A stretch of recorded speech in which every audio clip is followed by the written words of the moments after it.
what could possibly go wrong with correctional officers participating in the chapel, in church, with inmates, actually sitting in the pews and praying and singing with them? Well, I am going to give you a list of things that can go wrong. This is a very controversial subject. There's going to be some people that listen to this that are security minded, and I believe they're going to agree with me. And then there's going to be some people that don't understand security, even people that work in our profession, that are not going to understand why this can be very dangerous. And I'm going to give you a long list of why it can be very dangerous, starting with what inmates do in the chapel. And then we'll go to the security issues after I give you that list. Hi, I'm Gary York, True Prison Stories. Please subscribe if you like this video. Okay, I know this goes on. I've seen it in the state, and I've seen it in the county jails. When I was working there, it had to be nipped in the butt pretty quick. It was one or two officers spending a lot of time with inmates, praying with them, preaching to them. And you know what? I'm all for inmates who truly believe in God and truly believe in worship, or whatever their religion may be. That's their right, and I am not against that. But folks, there's some things that you just have to understand that can go wrong. And I also know that right now today, because of some calls that I've received, there are places in our country, in our jails and prisons, where officers, more than one, are going into the church and celebrating with the inmates. And I know a lot of you are saying, well, what's wrong with that? Rehabilitation, this is part of it. Listen, folks, let me explain everything I have to explain. If you still think I'm wrong, that security should not be doing this, then let me know. Let me know at the bottom of this that you think I'm wrong. But I'm going to tell you, I'm going to give you some solid evidence of things that have gone wrong. Okay, what do inmates do when they're in the chapel? Well, first, there are the inmates that truly believe and truly worship, and they are there for that reason.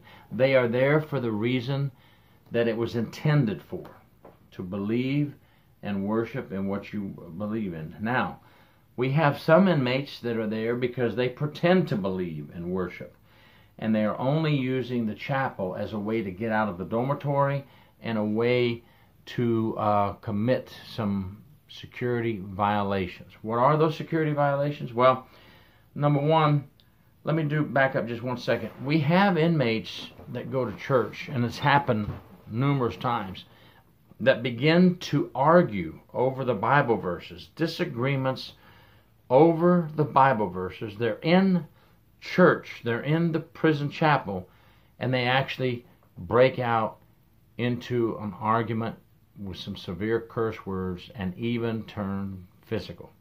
That's one reason that we do not need to be sitting in the pews with the inmates and participating. When it comes to religion and politics, two very dangerous areas, we do not need to be mixing ourselves in with that with the inmates. We'll provide them the ministries, the chapels, and the places for them to do their worshiping and their beliefs, but we do not need to mix ourselves in to religion and politics with inmates. That's one reason. Arguments breaking out into fights. Okay? Some inmates go to church, and if you don't believe me, ask some inmates that will honestly tell you what goes on in there. But I know for a fact from doing investigations and being a correctional officer in the state and being a detention deputy in the jail, inmates go to church or their prison ministry program to pass drugs to other inmates. See, when they're in another dorm, they can't get to them, so they have to go to these functions to be able to get to the inmates to pass the drugs. And yes, drugs are passed in the prison chapel. Another reason we do not need to be sitting in the pews with the inmates, praying with them and preaching with them. Okay, we need to be doing security. We need to be watching for contraband being passed in the chapel. Oh, I've got a lot more reasons.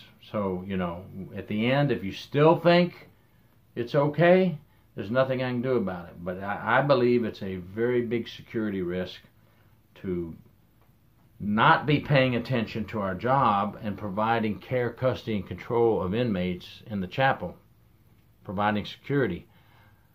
And we can't do that if we are preaching with them, reading the Bible with them. And there's nothing wrong with preaching. There's nothing wrong with reading the Bible. For those of you who are looking to grab things that I'm saying, there's nothing wrong with that. But there is something wrong when you're so busy involved in the church service that you're not watching what's going on around you. Here's some more things that go on in the chapel that we need to be watching for. Okay? Inmates having homosexual relations in the chapel. Oh, yes. Visitors have reported in visitation hand jobs between visitor and inmate. Well, guess what? Homosexual activities in the chapel. Inmates have given each other hand jobs in the chapel. Please forgive me, I'm sorry. This is prison life, folks. This is prison life. If you're busy with the inmates singing and preaching and reading the Bible verses, you can't watch out for these type of things. Oh, and guess what? They've actually had intercourse, homosexual relation, in hiding places in the chapel. If you're so busy with the festivities, your mind is not watching, and inmates are sneaking off doing things. Oh, it's happened. Those of you that are with me on this, you know. You people who have worked in the prison for a long time, you security folks, you know this goes on in the chapel. Okay? Hiding contraband in the church.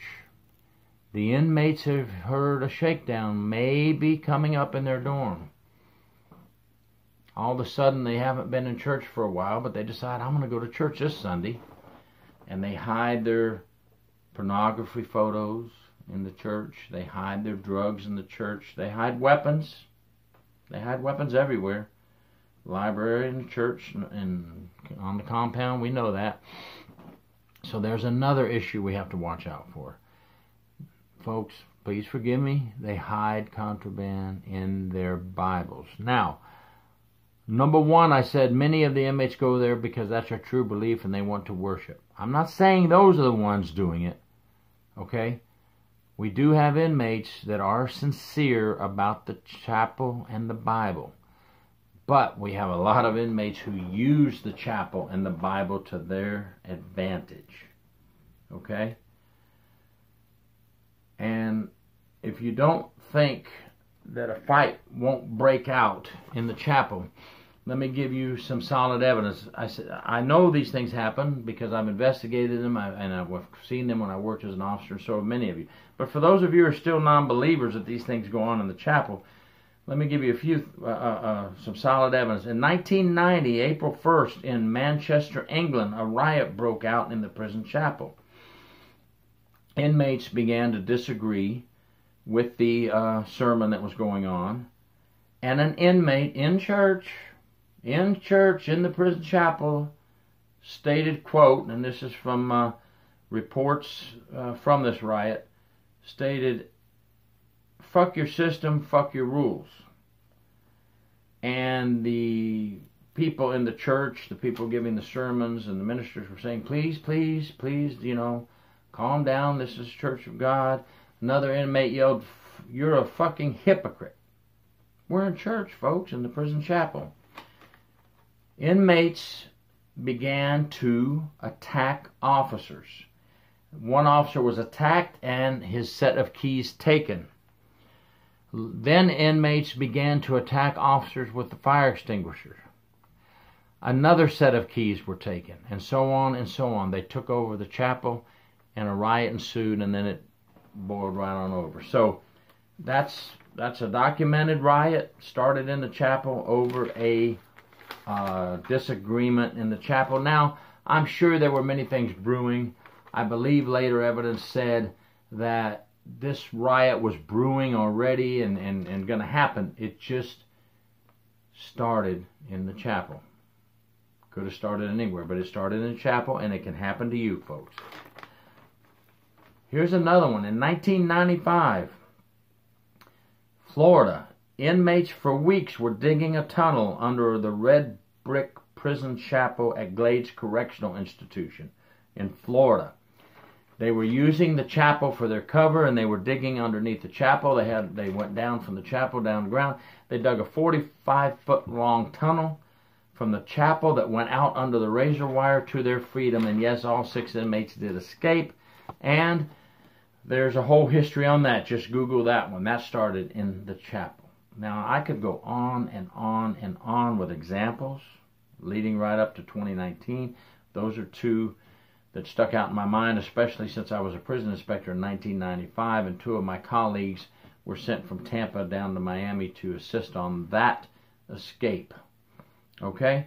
So there's some reasons right there that are good enough for me on why we won't do that.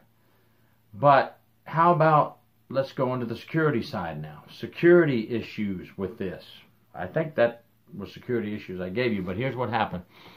We have officers so involved in the chapel with inmates that an incident goes down in a dorm across the compound, and the control room officer calls for help, or the dorm room officer calls for help, and officers that should not be in the chapel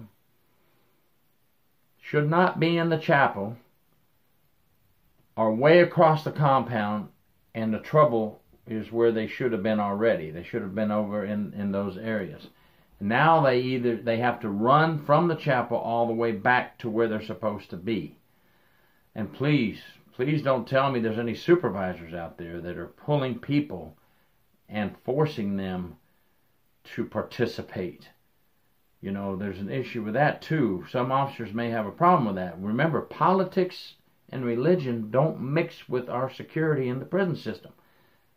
I'm telling you right now, people are going to get hurt. And they have gotten hurt.